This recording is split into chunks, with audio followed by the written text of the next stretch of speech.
So that's one thing that you cannot do as part of the startup. What we gather from this discussion for last about 1.5 hours is... Sorry, it's too long. No, I would really love to have even more minutes from you. I think I'm audible. What I want to ask you, Monish, typically is, you have started a couple of ventures as you described, but you never mentioned that you thought big at the beginning and wanted to have $1 billion company, etc., etc. What we generally hear here every time. Yeah. So passion is perfect because without that nothing will move in the beginning. Could you explain this in more details? I mean, you went on the way you liked, you started company and you went on developing that company subsequently. Instead of thinking about that 1 billion mark and all that. Yeah, absolutely. So again, very good question. I think I'm glad. So to be honest, even with Icertis, we never thought too much. I think one of the things people get into is paralysis by analysis. They think about business plans, they think about what to do, what next, market study. They'll take 3 years to figure out, should I quit my job and jump into this? Right? Very, very common syndrome. Obviously, you need to have some thinking. You can't blindly rush. It's angels kind of tread where fools rush in, right? Whatever. So, it is important to have that thinking primarily just to cover your bases, have a plan A, plan B, plan C, but it should really be more gut. Okay? If I look at a vision, hey, I will quit and I want to have a valuation of $1 billion, I want to go be listed on the NASDAQ. It's a dream, it's good to have those dreams, I've always dreamt about that. And with Icertis, that's how we started. But that's the extent of the dream. I think it is. So if you kind of come to terms with yourself very early on in your passionate kind of jump, that the journey is going to be more wonderful than the destination, I think it will get you a long way. Getting on the NASDAQ, being successful, selling to BMC, all were great milestones. The journey was much better in hindsight. It was fantastic, right? So I think the earlier you come to terms with that, the better, because that's what actually makes you really grow the company. Because you're thinking about something that you really believe in, and you're really enjoying the journey. You're doing it not because you're forced to, but because you want to. Then it's only luck that can really stop you in your tracks. So is there a difference in business model of serving cloud services in US and cloud services in India? Because if you see the market in US and India, it's very different. Yes. In US, the acceptance is very fast, but when we serve in cloud services in India, there is a whole lot of rejection. So how should be a business model game? I'll give you so do you know which country is the fastest growing country percentage wise in adoption of the cloud, according to Gartner, not according to me? Do you know which country it is?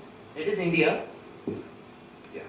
So it's not about rejection, I think it is about being afraid of outsourcing within India. Right? So if you go to a customer and say, hey, I'll build this cloud service for you, I think people kind of say, hey, I can do it myself. You're going to charge me, 1 lakh rupees a month. I can hire someone at 50,000 rupees a month and I can do it myself. I think the Indian market is still like that to a large extent. Again, speaking generally. So it is not about having a different business model or a different way to sell in India or in the US. I think it is all the same. It's a different kind of customer. That's all. So it needs a different way of selling as opposed to a different business model. A different way of selling in India, which I have found to be, found to work very well. Different way of selling products in India, which I have found to work very well, is to make sure that your customer understands that you're not in it only for the money, but you're in there for the long term. That you are a partner. In the US, typically, people won't care. They love to hear that, but they won't care as much. They'll say, hey, you deliver this, I pay you, great, we'll remain friends, not necessarily about business. In India, people typically look at long term. Yeah? And which means that relationship is much more important. Europe is a very similar market. Japan is a very similar market. It's all dependent on relationships. Once you get into that relationship, typically, unless you sour it, or something happens, or you're just plain unlucky, it's a long-term relationship. So I think it is only how you sell in India is different. How you actually set up that relationship is different. than it is in the US. The other thing is, of course, in the US people are a lot more professional. So that walking away from the deal is very important in India because you know most of the time you'll actually be wasting your time. You know, आप कल आ जाओ, कल इनको मिलना है, 2 घंटे का meeting है, 5 phone calls है, you end up spending a lot of time without getting business.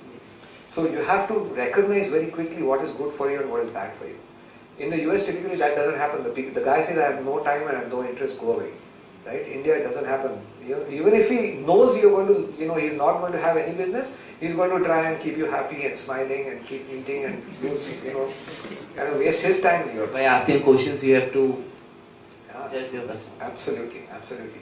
And I always believe it's like, when you're getting married, in the first 15 minutes, you know whether this girl is for you or not. Right? So that's how a customer is really. Thanks a lot. Thanks a lot. Thanks everybody for attending this session. And firstly, thank you very much, Mr. Monish. Monish, for sharing with us your wonderful entrepreneurial journey and insights. Especially, I believe everybody was quite interested to know your key learning points, which you could elaborate as much as you could.